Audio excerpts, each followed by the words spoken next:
کے پی میں 28 آدمی ناراض ہیں، اچھا 7 وزراء ناراض ہیں۔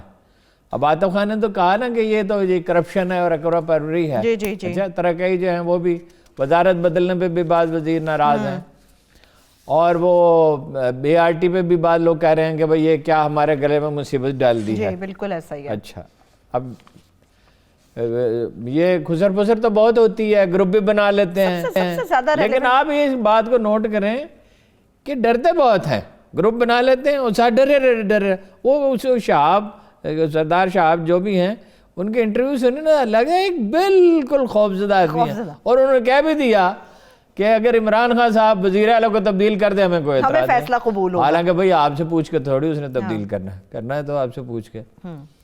ادھر اس انسیکیورٹی کی بے یقینی کی فضا میں سول سروس کی اور وہ سیاستدانوں کی لڑائی وہ ہے آپس میں جڑ گئے ہوئے ہیں بالکل، کہ وہ کہتے ہیں جی ہمارا کوئی کام ہی نہیں ہوتا۔ گورنر صاحب نے اعلان ایک ٹی وی پروگرام میں کہہ دیا میں فون کرتا ہوں تو میری تو کوئی سنتا نہیں ہے، اور افسر کوئی افسر سے کہے اس کا سینئر کہے فوراً ہو جاتا او بھائی ہمارے کام ہے ہم کہاں جائیں۔ وہ بھی 20-25 آدمی یہی کہہ رہے ہیں، اور ادھر دیکھو وزیروں کی لڑائی شروع ہو گئی، آپس میں دستگیرباں ہونے والے ہیں۔ اچھا وہ اب ایک زبان ہے اس کی بھی ویسے تو تھوڑی سی ناتراشیدہ ہے، کافی ناتراشیدہ ہے فواد صاحب کی، لیکن فیاض حسن چوہان تو آپ کو پتا سونے پہ کریلا اور نیم چڑا، وہ کہتا او یہ وزیر نہ ہوتا تو میں پھر بتاتا، حالانکہ کوئی کسر چھوڑی نہیں کہ یہ مولویوں کے چھتے میں ہاتھ ڈالتا ہے، عثمان بزدار کے چھتے میں ہاتھ ڈالتا ہے، خود کچھ کرتا نہیں ہے۔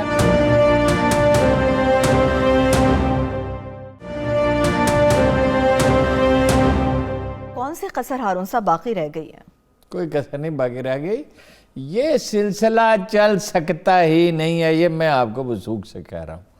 کیا ہوگا یہ نہیں میں کہہ سکتا، اس لیے کہ ہر طرح کی تجاویز زیر بحث ہیں، کیا کیا جائے، مڈ ٹرم الیکشن ہو، کوئی مثلا یہ تو ڈیفینیٹلی اسٹیبلشمنٹ چاہتی ہے کہ بزدار صاحب چلے جائیں۔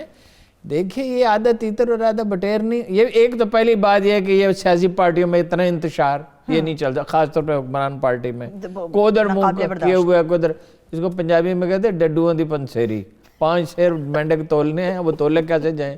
مینڈک تو گڑ تو نہیں ہے جو آپ تول رہے ہیں، مینڈک ہے مینڈک، ہاں جی، ان کی عادات ان سیاستدانوں کی مینڈک والی ہے، پھدکتے پھر رہے گودر جاتا۔ پھر یہ ہے کہ یہ پہلا کانسیپٹ بھی غلط تھا کہ ایک آدمی جس کا تجربہ نہیں اسے وزیر اعلیٰ بنایا جائے۔ ویسے اب کوئی تفصیلات آ رہی ہیں کہ کافی جوڑ توڑ کریں، وہ بھی آپ سے عرض کرتا ہوں۔ پھر یہ ہے کہ بھائی وزیر اعلیٰ بھی موجود ہو اور اسپیکر صاحب کا بھی ایک بڑا رول ہو، جو کہ وہ ہے وزیر اعلیٰ وہ رہے ہیں اور ان کا بڑا رسوخ ہے، اور آئی جی بھی انڈیپینڈنٹ ہے اور چیف سیکرٹری بھی انڈیپینڈنٹ ہے، وہ جتنے مرضی اچھے ہوں، دونوں چیف سیکرٹری اور آئی جی کے بارے میں رائے اچھی دی جاتی ہے۔ چیف سیکرٹری کے بارے میں کہا جاتا ہے کہ ویری کمپیٹنٹ پرسن، آئی جی کے بارے میں کہا جاتا ہے کہ بڑے آنیسٹ ہیں، اگینسٹ تو ہر آدمی کو کچھ نہ کچھ ہوتے ہیں، کمزوریاں بھی خامیاں بھی ہوں گی، ہم نے کوئی ایسی خاص تحقیق نہیں کی، لیکن انہیں کمپیٹنٹ سمجھا جاتا ہے۔ اور آئی جی کے بارے میں کہا جاتا ہے کہ بڑے آنیسٹ آدمی ہیں، مگر ایک بہت ذمہ دار سرکاری شخصیت نے مجھ سے کہا ایک ضلع تو کمانڈ کیا نہیں اس نے، تو یہ کیا ہوگا؟ اچھا وہ خسر پھسر ہوتی رہتی ہے، ایک چین آف کمانڈ چاہیے ہوتی ہے۔ دیکھیں سول سروس کو کام کرنے کی آزادی ہونی چاہیے، میں اس کا بہت زبردست اور پرانا وکیل ہوں، مکمل آزادی ہونی چاہیے پولیس کو بھی اور سول سروس کو بھی قانون کے دائرے میں رہتے ہیں، یعنی ایک نظام اور نگرانی کا بھی، بھائی یہ نہیں ہے کہ وزیر اعلیٰ کہ فلاں کو فلاں جگہ پر فلاں، لیکن لیڈر ایک ہوتا ہے۔ سقیفہ بنو سعدہ میں جناب رسول اللہ صلی اللہ علیہ وسلم اس دنیا سے تشریف لے گئے، اور کیا واقعہ تھا ذرا آپ اندازہ کریں گے، کیا واقعہ تھا؟ زمین خالی ہو گئی، جناب سیدہ عائشہ صدیقہ نے ایک موقع پر کسی نے کہا غم کی خبر ہے، کہا رسول اللہ اس دنیا سے چلے گئے، اس کے بعد کیا غم کی خبر آ سکتی ہے، اس سے بڑی کیا غم کی خبر؟ سقیفہ بنو سعدہ میں لوگ جمع ہو گئے، انصار، اور وہ انصار فطری طور پہ یہ سمجھتے تھے، رسول اللہ نے ان کے حق میں وصیت بھی کی تھی کہ ان کا خیال رکھا جائے، یہ وقت گزرنے کے ساتھ تعداد میں گھٹتے جائیں گے، چھوٹی سی آبادی ہے اور یہ بکھر جائیں گے، تھوڑے سے رہ جائیں گے، ان کا خیال، انہوں نے بڑی میزبانی رسول اللہ کے شرف حاصل کیا تھا، بڑی قربانیاں دی تھی، تو نیچرلی یہ سمجھتے تھے کہ ہمارا شہر ہے، ہم لوگ ہیں، ہم حکومت چلائیں گے۔ وہ جمع ہو گئے وہاں کہ بھائی کوئی نظم حکومت کو چھوڑا تو نہیں جا سکتا، کاروبار حکومت کو، تو ادھر سے لوگ گئے بے چینی سے، جس کی بعض اوقات لوگ غلط تشریح کرتے ہیں، تو وہاں پھر جب مباحثہ ہوا کہ انہوں نے یاد دلایا کہ رسول اللہ نے کہا تھا کہ سردار قریش میں سے ہوں گے، کیونکہ لوگ انہی کی قیادت قبول کرتے ہیں. جو چیز پاسبل ہی نہیں ہے تو وہ کیسے کی جائے. اور ان کی تربیت بھی بہترین رسول اللہ نے کی تھی اور اعلیٰ ترین لوگ ان میں شامل موجود تھے. تو پھر یہ تجویز ہوئی کہ ایسے وہ فسادی لوگ تو نہیں تھے، اور پھر تجویز ایک انصار میں سے بنا دیں تو ایک ان میں سے بنا دیں. کیا فکرہ کہا جناب عمر فاروق اعظم نے کہ یہ ٹھیک کہا جاتا ہے کہ وہ 4 اعتبار سے جینیس تھے: intellectual genius, military genius, administrative genius, political genius. انہوں نے کہا ایک فکرے میں بات سمجھا دی. اونٹ کی ناک میں، اونٹ ہی وہاں استعمال ہوتا تھا نا سب سے زیادہ ہے، اونٹ کی ناک میں 2 نکیلیں نہیں پہنائی جاتی. کیا بات ہے، کتنی خوبصورت. چین آف کمانڈ ہونی چاہیے، یعنی وزیر اعلیٰ با اختیار ہونا چاہیے. لوگ اپنے ذاتی غصے بھی ہیں. 40 سال کے بعد سعود سے ایک آدمی آیا ہے، ورنہ نواز شریف، شہباز شریف، بھٹو، وہ نقی، جنرل غلام جیلانی، سوائے سوار خان کے 40 برس سے تو یہاں سینٹرل پنجاب کی حکمرانی رہی ہے. بالکل. تو یہ بھی ہیں. اب انہوں نے ایک گروپ بھی بنا لیا. اچھا، گروپ کی میں بات کروں گی، لیکن آپ نے ہارون صاحب اس سے پہلے عثمان بزدار صاحب کو لگانے کی وجہ کی بات کی. جو خان صاحب کی سٹیٹمنٹس آئی جا رہی ہیں، جس کے اوپر کہا جا رہا ہے کہ تبصرہ بھی کیا جا سکتا ہے کہ عثمان بزدار کو وزیر اعلیٰ پنجاب لگانے کا مقصد یہ تھا، ایک تو شاید خان صاحب کو ان سے زیادہ ایماندار کوئی آدمی نہ ملتا، دوسرا یہ تھا اگر وہ پارٹی سے کوئی بندہ لے کر آتے تو پارٹی کے اندر بھی گروپنگ ہو جاتی. شاید یہ وجوہات. نہیں ایسی بات. میری بات ہوئی ہے جس کمیٹی میں یہ فیصلہ ہوا، ان سے میری بات ہوئی تھی. میں نے تو بعد میں رابطہ منقطع کیا، اور اس کی دوسری وجوہات میں سے یہ بھی ہے کہ ایک آزاد اخبار نویس کو زیادہ حکومت کے ساتھ اتنا گہرا رابطہ نہیں رہا. میرا تو رابطہ تھا، سب لوگ جانتے ہیں. مجھے مشورہ کیا جاتا تھا، لوگ بھول گئے. ٹھیک ہے، میں تو خود نہیں چاہتا کہ اب زیادہ چیزوں میں وہ دخل دوں. انہوں نے کہا ہم نے یہ فیصلہ کیا. وہ آپ کی ایمانداری والی بات پہ تو صرف ایک کہکا ہی لگایا جا سکتا ہے. ایسا ایماندار آدمی جیسا کوئی تھا ہی نہیں ہے. وہ ہر گلی میں ایماندار لوگ ہوتے ہیں. یہ ایمانداری ہے کہ آج کل ایک ایسی عجیب و غریب بات. عمران خان ایماندار آدمی ہے، 40,000 برس میں پہلا ایماندار انسان پیدا ہو گیا. ایسا نہیں ہے. وہ نواز شریف کے کمپیریزن میں ٹھیک کہتے ہیں، یا زرداری کے کمپیریزن میں، یا شہباز شریف کے کمپیریزن میں تو ٹھیک ہے. مگر ایمانداری سے ہم باورچی نہیں رکھتے، ڈرائیور نہیں رکھتے. وزیر اعظم تو رہا ہے ایک طرف، اسے کام بھی تو آنا چاہیے نا. ہم تو پالیسیوں پہ تنقید کرتے ہیں نا کہ پالیسیاں ٹھیک نہیں ہیں. یہ تو کوئی چیلنج نہیں کرتا کہ وہ اس نے پیسے بنائے. کبھی جب شوکت خانہ میں خواجہ آصف چیخ رہے تھے تو ہم ہی لوگ دفاع کر رہے تھے کہ یہ نہیں ہو سکتا. وہ شوکت خانہ میں سے پیسے نہیں کھا سکتا، یہ اس کی عادت نہیں ہے، یہ اس کا مزاج ہی نہیں. تو جناب والا گزارش یہ ہے کہ چین آف کمانڈ چاہیے، اس کے بغیر نہیں ہو سکتا. چیزیں کبھی ٹھیک نہیں ہوں گی. ایک نظم اور ترتیب، ایک نظام، ایک سسٹم، ترجیحات. ہزاروں کام نہیں آدمی کر سکتا، کوئی حکمران سینکڑوں بھی نہیں کر سکتا، درجنوں بھی نہیں کر سکتا. 2-4 کام کرنے ہوتے ہیں. انہیں کیا کرنا ہے؟ معیشت کو ڈھپ پہ لانا ہے. جس کی انہیں سمجھ نہیں آ رہی، وہ اپنی جس معاشی ٹیم کی یہ تعریف کرتے ہیں وہ بہت ایوریج لوگ ہیں. جو ایف بی آر ہے کہ رشتہ ہوا ناسور ہے. آدھے پیسے کم از کم وہ کھا جاتے ہیں، آدھے. اور اس سے کھانے کا نتیجہ یہ ہے کہ جب وہ کسی سے 2,000 2 لاکھ یا 2 کروڑ پر رشوت لیں گے تو 20-30 کروڑ اس سے 10 گنا زیادہ ضائع ہو جائے گا. اس کو رعایت دیں گے تو کریں گے نا. اس کی اصلاحات وہ نہیں کر رہے. پروڈکشن بڑھی نہیں رہی ہے، کم ہو رہی ہے. زراعت پہ کوئی توجہ ہی نہیں ہے. پولیس اور عدلیہ کی اصلاحات پہ بھی کوئی توجہ نہیں ہے. تو یا تو خان صاحب آئندہ چند مہینوں میں اپنی ترجیحات درست کریں گے، یا یہ بساط لپیٹ دی جائے گی. لیکن ایک بات یہ جو خوش فہمی ہے نا کہ شہباز شریف کو لا کے سوچ رہے ہیں لوگ بڑے، اور بات کو یقین میں وزیر اعلیٰ بنا دیا جائے گا تو شہباز شریف کیسے چلے گا؟ اس نے تو انتظامی ڈھانچہ ہی پنجاب کا تباہ کر دیا کہ یہ میری مرضی کے 20-30-50 لوگ ہیں، یہ کام کریں گے، باقی جائیں جہنم میں، اور جو میں کہوں گا وہ حرف آخر ہے.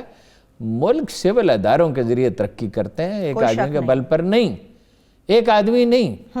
یہ خان صاحب کو بھی یہ بات سمجھنی چاہیے. وہ کہتے میں نے یہ کیا، کوئی ڈیووس میں بھی انہوں کو موقع ہاتھ سے جانے نہیں دیا اپنی اس پہ بھی بات کریں گے، اس کے بھی بات کریں گے، لیکن ہارون صاحب آپ کہہ رہے ہیں ترجیحات اوورال دورہ ان کا اچھا رہا، میں یہ نہیں کہہ رہا کہ دورہ ان کا چلیے اس دورے میں انہوں نے کاروباری شخصیات سے بھی ملاقات کی ہیں، بڑی امپورٹنٹ قسم کی سٹیٹمنٹس وہاں پر دی ہیں، وہ بھی میں آپ سے پوچھوں گی، لیکن جو آپ کہہ رہے ہیں ترجیحات طے کرنے کے لیے چند مہینے ہیں، کیا وقت ہے خان صاحب کے پاس کہ ترجیحات اب اس وقت پر آ کر اپنی طے کریں؟ دیکھیے جب اللہ تعالیٰ کسی کو مہلت دیتا ہے نا، یہ بڑا بیسک رول ہے، اس کا مطلب یہ ہے کہ وہ مہلت حقیقی ہے، وہ موجود ہے۔ یہ نہیں ہوتا کہ بھئی یہ ابھی 2-3 مہینے ہیں، اس کے بعد ان کے بس ہاتھ لپیٹ دے۔ یہ وقت اللہ دیتا کس لیے کسی کو؟ ہمارے ترجیح میں دنیا کی ہر چیز ہوتی ہے، قدرت کے قوانین نہیں ہوتے، بس اللہ نہیں ہوتا۔ بھائی ان کو مہلت ملی ہوئی ہے، اس میں وہ اپنی ترجیحات ٹھیک کریں۔ میں نے پچھلی دفعہ بھی آپ سے عرض کیا تھا، جو لوگ آج کل ان کے زیادہ تر مشیر ہیں، ان سے ہٹ کر کچھ لوگوں سے بات کریں کہ یہ ضروری کرنے کے کام ہے۔ کرنے کے کیا کام ہے؟ کوئی معجزہ نہیں، کوئی کرامت نہیں، کوئی انقلاب نہیں، تدریجی طور پر بتدریج یہ کیا جائے گا، FBR میں یہ اصلاحات ہوں گی، ٹھیک ہے؟ زراعت میں یہ کیا جائے گا۔ ارے بھائی زراعت میں تو 1 سال میں رزلٹ نکل آتا ہے، باقی چیزوں میں تو وقت انڈسٹریلائزیشن ضروری ہے، اس کا کیا طریق ہوگا؟ کوئی 150, 200, 300 روپیہ تو سمال انڈسٹری کو دیں آسان شرائط پہ، وہ 2 لاکھ پہ بھی وہاں تو جاب کریٹ ہو جاتی ہے، بڑی انڈسٹری میں تو 5 لاکھ پہ کم از کم جاب کریٹ ہوتی ہے۔ چلیے میں بریک کی طرف جا رہی ہوں ہارون صاحب، ٹھیک ہے، ابھی بریک کی طرف بڑھ رہے ہیں، جب بریک سے واپس آئیں گے بلوچستان میں جو اختلافات ہیں اس کے اوپر بھی بات ہوگی، اور KPK پنجاب کے اندر تو گروپ بندی ہو رہی ہے جس کے حوالے سے چھوٹی سی بریک سے واپس آئیں گے، ہارون صاحب کا تجزیہ لیں گے۔ اب ناراض اراکین کو منانے کے لیے کیا حکمت عملی طے کی جائے گی، کیا طریقہ کار ہوگا، اور KPK کے اندر جو اختلافات کی گروہ بندی کی خبریں ہیں اس سے متعلق کیا انیشیٹو لیا جائے گا، اور اسمبلی فلور کے اوپر جس قسم کی زبان اب وزراء استعمال کرنے لگے ہیں، وہ چاہے نون لیگ کے خلاف استعمال کی جا رہی ہو یا پھر تحریک انصاف کے خلاف، اس سے متعلق بھی ڈیٹیل میں بات کریں گے۔ Stay with us.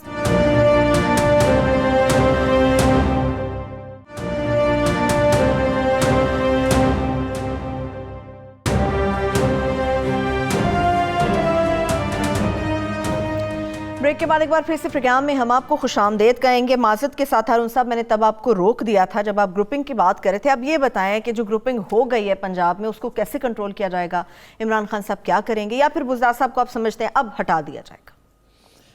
نہیں، وہ تو اس پہ تو ضد پہ اڑے ہوئے ہیں، وہ ہٹانے کو تو کسی وقت بھی ہٹایا جا سکتا ہے۔ وہ دیکھیے وہ نتیجہ تو نہیں دے سکتے، یہ تو بات واضح ہے، لیکن وہ کیا وہ عمران خان صاحب ان 20 آدمیوں کو بلائیں گے یا 25-30 جتنے بھی ہیں، ان کی بات سنیں گے۔ کچھ خبریں ہیں کہ سنڈے کو شاید وہ آ رہے ہیں، تو تھوڑی ڈانٹ ڈپٹ کر دیں تو ٹھیک ہو جائیں گے، اور ڈانٹ ڈپٹ نہ کریں تو کہیں گے اچھا میں یہ مجھے لکھ کے دے دیں ساری، میں اس کا جائزہ لوں گا، اور خبردار جو کوئی میٹنگ کی یہ وہ کہ اتنی جو کہ یہ نہیں ہے۔ وہ تو جب کوئی وقت تبدیلی کا آ جائے تو وہ تو دوسری بات ہے نا۔ وہ آپ نے دیکھے نا کیسے ڈر کے وہ کہتے ہیں نا ہم بزدار کے خلاف ہیں، نہ ہم چیف سیکرٹری کے خلاف ہیں، نہ MIG کے خلاف ہیں، بس ہم نامطمئن ہیں۔ ہاں جی، جیسے بچہ کوئی رو رہا ہوتا ہے تو اسے یہ پوچھنا مشکل ہو جاتا ہے بھائی تمہیں چاہیے کیا، یہ تو بتاؤ نا۔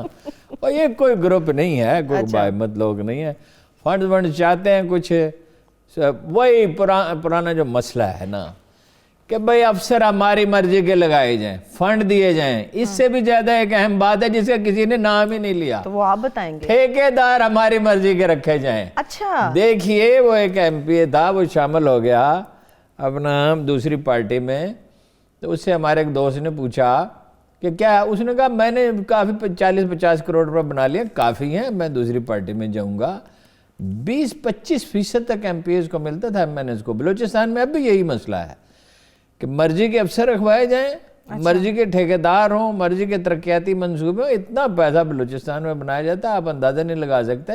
یہ وہاں جو لڑائیاں ہوتی ہیں اس میں پس منظر میں بعض اوقات یہ بھی چیز لڑائی پہ بھی میں آؤں گی۔ اب میں KPK میں آپ سے عرض کروں، KPK میں جس چیز پہ بالکل توجہ نہیں دی جا رہی، یعنی پوری توجہ نہیں دی جا رہی، وہ ہے سمگلنگ۔ اچھا کتنی سمگلنگ ہوتی ہے؟ یہ جو آٹے کا کرائسس ہے، جس باقی ڈائمینشنز پہ لوگوں نے بات کی، اس پہ پوری طرح بات نہیں کی کہ آٹا تو افغانستان سمگل ہو جاتا ہے۔ یعنی وہاں اس صوبے میں سمگلروں کے ایک گروہ ہیں، مافیاز کی طرح منظم ہیں، ہمیشہ سے ہیں، ان کی تعداد بڑھ رہی ہے، وہ پولیٹیکل ایجنٹس کے ساتھ مل کے رشوت کرتے ہیں، پیسہ دیتے ہیں۔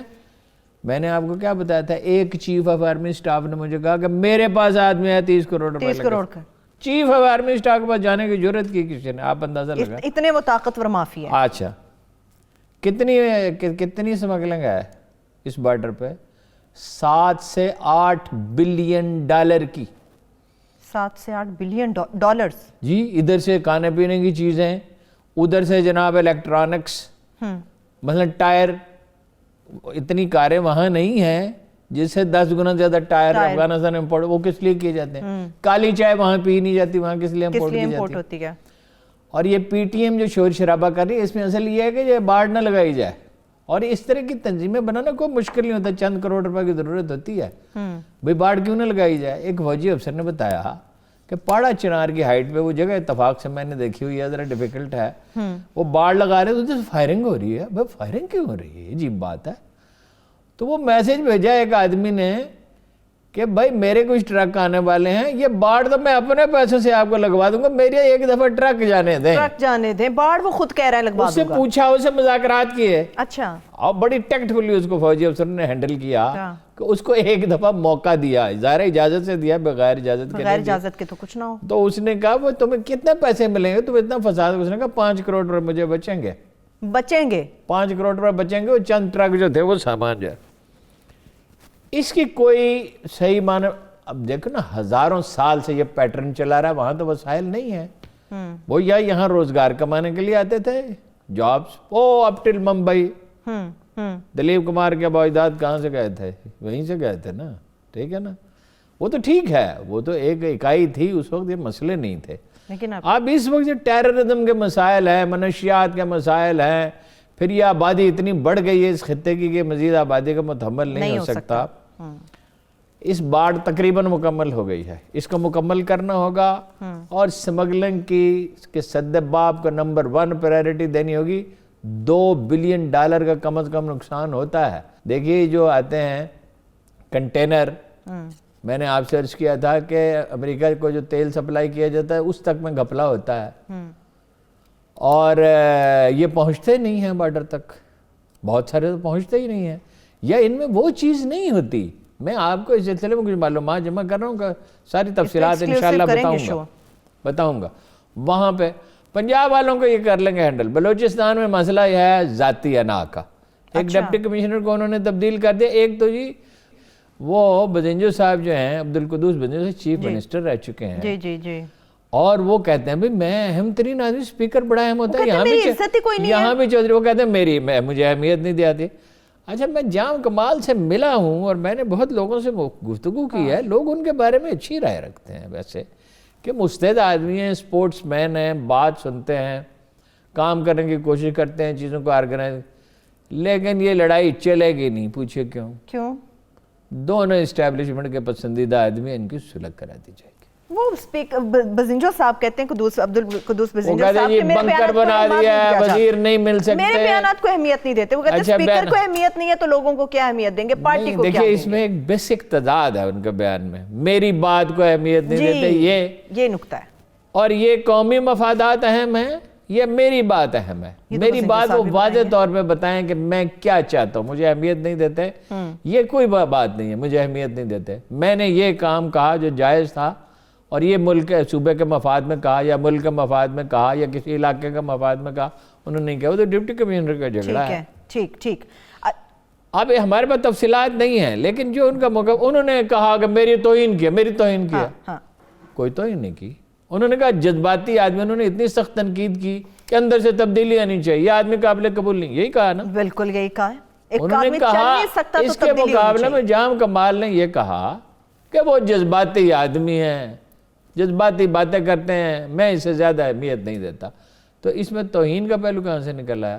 یعنی انہوں نے یہ نہیں کہا وہ برے آدمی, انہوں نے یہ نہیں کہا انہوں کہ کسی طرح کی اخلاقی خرابی پائی جاتی ہے. انہوں نے کہا جذباتی آدمی ہے. تو جذباتی ہونے میں تو عبدالقدوس بزنجو کی کوئی شبہ نہیں ہے. وہ دلیل دیں, ہمیشہ ٹھوس دلیل دی جاتی ہے کہ یہ کام چیف منسٹر غلط کر رہا ہے. اگر وہ کہتے ہیں کہ وزراء شاکی ہیں, تو وزراء کہتے کیوں نہیں کہ ہم شاکی ہیں؟ صحیح. وزراء نے کہا تھا, ایک وزیر اعلیٰ تھا نا, جو مہینے میں اوسطاً 1.5 دن وہاں رہتا تھا. آپ کو یاد ہے نون لیگ کا وزیر اعلیٰ, کیا نام تھا اس کا؟ آپ بتائیں گے. میں لوں گی کسی کا نام تو آپ نہیں میں میرے ذہن سے اتر گیا اس وقت، وہ ابھی یاد آ جائے گا. وہ 1.5 دن رہتے تھے اور مجھے اس ملک کے اہم ترین آدمیوں سے ایک آدمی نے کہا کہ میں نے کہا یہ تو اچھا بھلا تھا، کیا ہوا؟ اس نے کہا 1 کروڑ روپے کا تو پانی گوادر کا بیچ لیتے ہیں. اب آپ زہری صاحب پہ الزامات زہری نہیں لگا صاحب، رہے. میں نے الزام لگایا، انہوں نے کہا. میں نے زہری کا ایک ویسے آپ کو لطیفہ سنو، وہاں ایک کانفرنس تھی، اس کے لیے ہمیں بلایا گیا. تو ایک صاحب کہہ رہے تھے گوادر میں پانی کا مسئلہ، جو واقعی تھا. اور بعد میں مطلب یہ کہ وہاں لوکل ملٹری کمانڈ سے کہا گیا تو جو پلانٹ لگے ہوئے تھے ان کی ٹھیک کیا گیا، ان کو رینوویٹ کیا گیا، کیا کیا گیا، ان کو اوور ہال کیا گیا اور وہ چل پڑے. کچھ پانی سب سے بڑا مسئلہ ہے نا گوادر میں. گوادر کی ترقی کا تمام انحصار پانی کے اوپر. میں نے زہری صاحب سے پوچھا کہ ابھی یہ جو صاحب کہہ رہے تھے، یہ دیکھیے ادھر بیٹھے ہوئے چیف آف ایئر منسٹر، ادھر بیٹھے ہوئے کور کمانڈر صاحب، یہ بیٹھے ہوئے زہری صاحب ان کے ساتھ میں بیٹھے. یہ جو کہہ رہے تھے، زہری صاحب کا مزاج عجیب و غریب تھا. میں نے کہا کہ یہ جو پانی کا کہہ رہے تھے تو اس کے بارے میں ذرا بتائیے گا. کہنے لگا بکواس کر رہا ہے، 2 ڈیم کا تو میں آرڈر بھی دے چکا ہوں. او بھائی آرڈر دینے سے ڈیم تو نہیں نا بن گئے، وہ جب بنے گے تب بنے گے. اور دنیا کی سب سے بڑی بندرگاہ بنانے کا منصوبہ ہے تو وہ 2 چھوٹی چھوٹی ڈیم کیا کریں گے؟ آپ مشکل باتیں کریں گے تو پھر جواب بھی تو ایسے آئیں گے. اچھا، ابھی آپ کہہ رہے تھے کہ جذباتی ہیں، آپ نے KPK کی گورنمنٹ کے حوالے سے بات کی اور بلوچستان کی جذبات کے اوپر بات کی. عبدالقدوس وہ جذباتی ہیں. اچھا، اب ملک کے وزیر اعظم کی بات کر لیتے ہیں. اسپیسیفکلی بتائیں. وہ کہتے ہیں ملاقات کا وقت نہیں دیتے. اگر ملاقات کا وقت نہیں دیتے تو باقی لوگوں کو کہنا چاہیے. ان کا گروپ اپنا ویسے موجود ہے چھوٹا سا پریزیڈنٹ صاحب کا. وہاں میں ایک بلوچستان کے بارے میں بتاؤں، میں بہت جاتا رہا ہوں بلوچستان کے ہر اہم آدمی سے میں ملتا رہا ہوں، گھنٹوں ہر آدمی سے بات کی ہے. اور بعض لوگوں کے ساتھ اتنے گہرے میرے تعلقات ہیں کہ میں بڑی رسد وہاں سے سیب کی اور انگوروں کی ہوتی تھی. آپ تو پھر بڑے کام کے آدمی ہیں. آپ بڑے کام کے آدمی ہیں. وہ ذاتی دوستی ہو جاتی ہے نا. مجھے ایک بلوچ سردار ایسا نہیں ملا، ناٹ اے سنگل، جس نے وزیر اعلیٰ بننے کی خواہش ظاہر نہ کی. اچھا، یعنی کہ سبھی اس کرسی پہ بیٹھنے کے خواہش مند ہیں. اچھا چلے جذبات سے بات کو آگے لوگ ہیں، اچھے لوگ ہیں، خوددار ہیں، مہمان نواز ہیں، بڑی خوبیاں بھی ہیں. کوئی بلوچ ایسا نہیں ہے جس کے ہاں گئے ہوں اور اس نے ایک بڑی ضیافت برپا نہ کی ہو، چاہے اس سے کہتے رہے بھائی میں تو اتنا سا کھانا کھاتا ہوں، یہ اتنا بڑا دمبا لا کے میز پہ رکھتے ہیں. جی وہ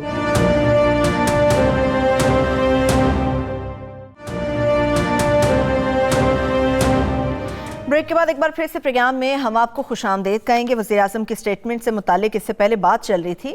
ہارون صاحب، ٹرانسپیرنسی انٹرنیشنل کی رپورٹ سامنے آئی ہے، اس رپورٹ کو آپ کس طرح سے دیکھ رہے ہیں؟ پھر اس کے بعد تجزیے کی طرف بڑھتے ہیں. دیکھیے، اس سے پہلے 2 باتیں آپ سرچ کر دو. پاکستان کے لیے جو عظیم اپرچونٹیز پیدا ہو رہی ہیں اس میں ایک یہ ہے دہشت گردی کا خاتمہ ہو گیا ہے تقریباً. یعنی اکا دکا واقعات ہوتے رہیں گے. اتنی بڑی سرحد ہے اور اتنے عجیب و غریب دشمن سے ہمارا واسطہ ہے. اور ظاہر ہے وہاں جو افغانستان کی اشرافیہ وہ سو کارڈ جو نئی پیدا ہوئی ہے وہ افغان طالبان کے ساتھ امریکہ کے معاہدے کو قبول نہیں کرے گی. وہ ظاہر ہے انڈیا کے ساتھ مل کے شرارت کرے گی تو بلیک میلنگ کر کے کچھ حاصل کرنے کی کوشش کرے گی. لیکن اس کے باوجود برطانوی حکومت نے جو ایڈوائزری جاری کی ہے اس میں نام لے کے کہا کہ پاکستان کے شمالی علاقے بے حد محفوظ ہیں اور وہاں جائیں سیر کریں. اور سفیر نے خود کہا، ٹیلی ویژن پہ آ کے کہا، وضاحت کی کہ یہ بہت بڑا یہ واقعہ ہے. برٹش ایئر ویز نے آپ کو پتہ ہے اس سے پہلے ہی اپنی پروازیں شروع کر چکی. بالکل. ایک یہ ہے بہت بڑی خوشخبری پاکستانیوں کے لیے جس سے شاید ہمیں آغاز کرنا چاہیے تھا، میرے ذہن سے اتر گیا. FATF 75% دنیا کے جو اخبارات ہیں وہ کہہ رہے ہیں کہ پاکستان پہ پابندیاں ختم ہونے والی. یعنی دیکھیں سرمایہ کاری پاکستان گرے لسٹ سے وائٹ لسٹ میں سفید میں چلا جائے گا. اور شکوک و شبہات انڈیا کی جو الزامات ہے بیجنگ میں بہت بری طرح ان ملکوں نے مسترد کیے جو اس سے پہلے اس کا ساتھ دیتے تھے. یہ بہت بڑی ایک انقلابی تبدیلی انشاءاللہ متوقع ہے اور جلد متوقع ہے. زیادہ سے زیادہ یہ ہو سکتا ہے کہ وہ چند چیزوں کے بارے میں کہیں کہ اس میں ابھی ہمیں اطمینان نہیں ہوا. اس سے زیادہ کا خطرہ نہیں. پاکستان اس سے نکل جائے گا. یہ عمران حکومت نے بڑا کام کیا ہے اور اس میں اسٹیبلشمنٹ نے بھی مدد کیا. یہ بڑی مبارکباد کی بات ہے, ان کو اس کی تعریف کی جانی چاہیے اور دل کھول کے کی جانی چاہیے. بالکل ایسا ہی. یہ نئے مواقع ہمارے لیے پیدا ہو رہے ہیں, ہمیں اس سے فائدہ اٹھانا چاہیے. اب آپ نے جو سوال کیا تھا ٹرانسپیرنسی انٹرنیشنل کی رپورٹ سے متعلق, دیکھیے ٹرانسپیرنسی انٹرنیشنل کی رپورٹ پہ دو بالکل غلط نقطہ نظر پیش کیے جا رہے ہیں. ایک تو یہ کیا جا رہا ہے وہ بہت کرپشن بڑھ گئی, تباہی آ گئی. جناب والا اس رپورٹ میں لکھا ہوا ہے کہ ساری دنیا میں کرپشن بڑھی ہے. چین اور بنگلہ دیش جیسے ملکوں کے اس میں نام ہے, جواز تو نہیں دیا جا سکتا ہارون صاحب. کینیڈا میں نہیں, جواز نہیں ہے. کرپشن بڑی ہے, اتنی نہیں بڑی ہے, وہ 3 درجے نہیں ہے, 1 درجے بڑی ہے. یہ غلط انٹرپریٹیشن کی جا رہی ہے. دوسری طرف فردوس عاشق امان صاحبہ کہہ رہی ہیں کہ یہ تو فراڈ ہے, یہ تو بالکل غلط ہے, یہ تو کرپٹ تو زرداری کی اور اس کی حکومت تھی. ویسے وہ زرداری حکومت کا دل و جان سے حصہ تھی, ہاں جی, اور ہنر کا مظاہرہ کرنے کا کوئی موقع وہ ہاتھ سے جانے تو نہیں دیتی تھی. آپ کی بات نے انہیں یاد کرایا. ٹھیک ہے, گزارش یہ ہے کہ کرپشن یہ نہیں کہہ رہا کوئی عمران خان کر رہا ہے, کوئی یہ نہیں کہہ رہا کہ وزیر اعلیٰ اربوں روپے کما رہے ہیں. اور یہ بھی لوگ بھول جاتے ہیں کہ سندھ کی حکومت بھی یہی ہے, اور بلوچستان میں جو پیٹرن ہے وہ ایم پی ایز کو پیسے دینے کا, اس میں بہت کرپشن ہوتی ہے, اور سرکاری دفاتر میں کرپشن ہوتی ہے. پولیس تو اسی طرح پیسے لے رہی ہے نا, خاص طور پہ اب تو جب ریاست کی رٹ کمزور ہو جائے, انتشار ہو, عدم تحفظ ہو, چین آف کمانڈ نہ ہو, وزیر اعلیٰ کا کوئی روب نہ ہو, اور کوئی اکاؤنٹیبلٹی نہ. ویسے انہوں نے نیب کی تعریف کی ہے کہ نیب نے اپنا کام بحثیت مجموعی ٹھیک کیا ہے, اس میں ہم نقص بھی نکالتے رہتے ہیں, لیکن بحثیت مجموعی ٹھیک ہے. بھائی دفاتر میں کرپشن ہو رہی ہے, کاروبار کرنے کی آزادی نہیں. یہ تو کل کا واقعہ ہے, ایک صاحب کے پاس گیا میں صنعتکار کے پاس, انہوں نے کہا یہ 10 کروڑ روپے کی زمین تھی ڈی سی ریٹ پہ گلبرگ میں, میں نے 20 کروڑ پہ رجسٹری کرائی. میں نے کہا نہیں, جو جس پہ میں نے خریدی میں اس پہ کراؤں گا تاکہ کل کوئی اعتراض نہ ہو. ہر طرح کے دنیا میں لوگ ہوتے ہیں, بعض لوگ بہت شفاف رہنا چاہتے ہیں, بہت محتاط. وہ کل کا مجھے 5 سال کے بعد نوٹس آ گیا ہے کہ آپ نے تو ٹیکس دیا ہی نہیں ہے, آپ نے ایل ڈی اے کو کیوں ٹیکس دیا, آپ نے تو رجسٹرار کو دینا تھا. ارے بھائی یہ کیا مسئلہ ہے, آپ ایل ڈی اے سے وصول کر لیں.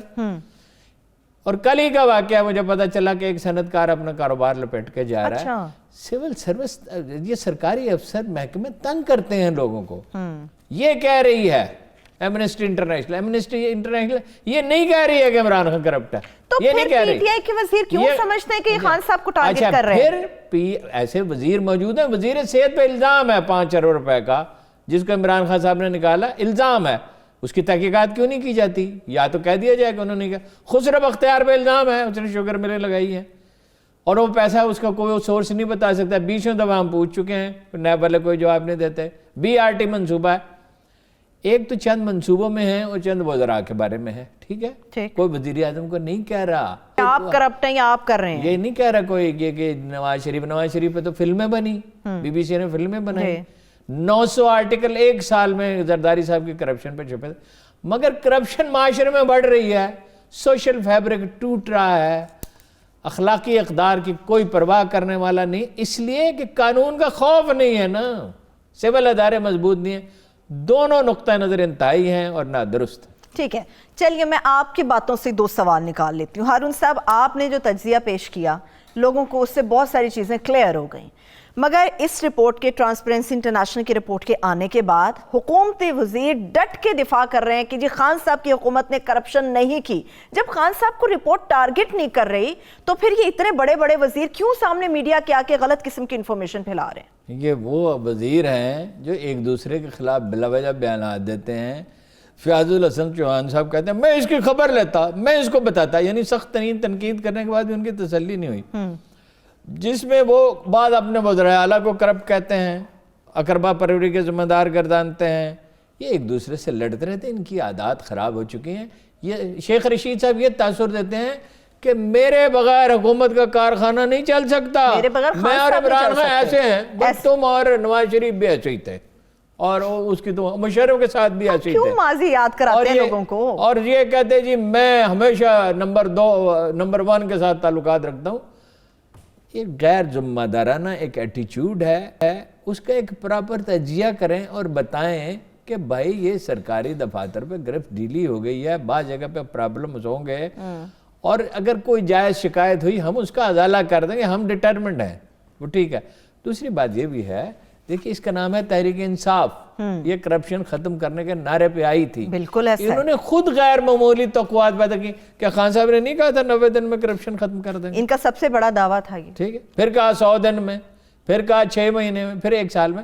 جب آپ اس طرح کے دعوے کریں گے ٹرانسپیرنسی کو, وہ کہتے ہیں ٹرانسپیرنسی کا آدمی تو انہوں نے رکھوایا تھا, نون لیگ نے رکھوایا تھا.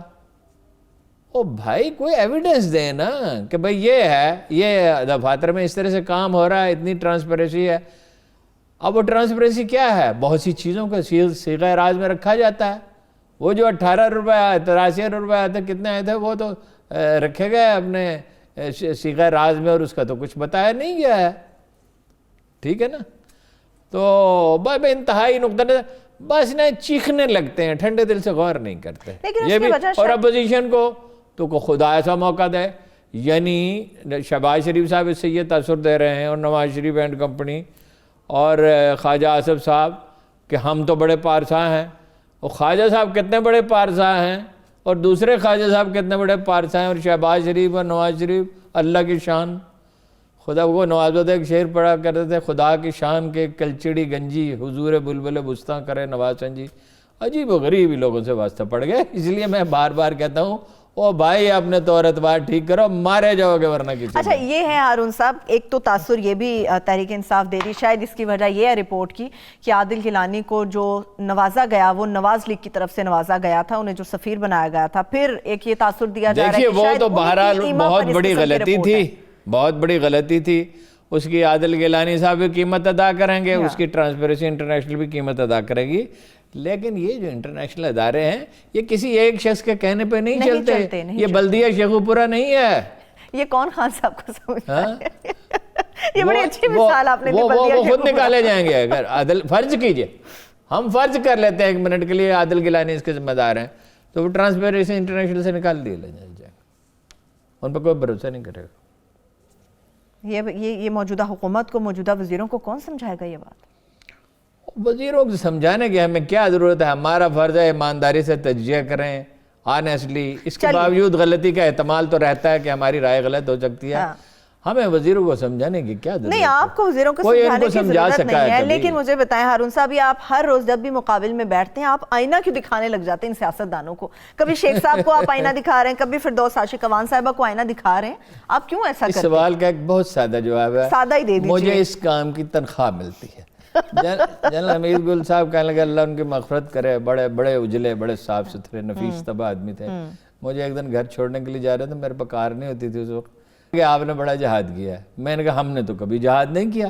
وہ ذرا اس میں چونکے. میں نے کہا حضور تنخواہ ملتی ہے, جھوٹ بولنے کی تو نہیں ملتی, صحیح سچ بولنے کی ملتی ہے. کوشش تو کرنی چاہیے. بعض تجزیے ہمارے غلط بھی ثابت ہوئے, اور بڑے بڑے تجزیے عمران خان سے جو امیدیں وابستہ میں نے کی تھی, اور جو ان کا جناب امج تراشر تھا, وہ تو صحیح ثابت نہ ہو سکا. لیکن ہمارا فرض یہ ہے, مگر میں ایک بات پہ آج بھی قائم ہوں, اگر یہ تھرڈ آپشن کریٹ نہ ہوتا, کرپشن کا مسئلہ کبھی اتنا اجاگر نہیں ہوتا جو اصل ہدف تھا. خیر یہ ایک الگ موضوع. چلیے, بہت شکریہ ہارون صاحب, آپ کے بھی وقت کا. اس کے ساتھ ہی مجھے اجازت دیجیے, اپنا بہت سا خیال رکھیے. خدا حافظ.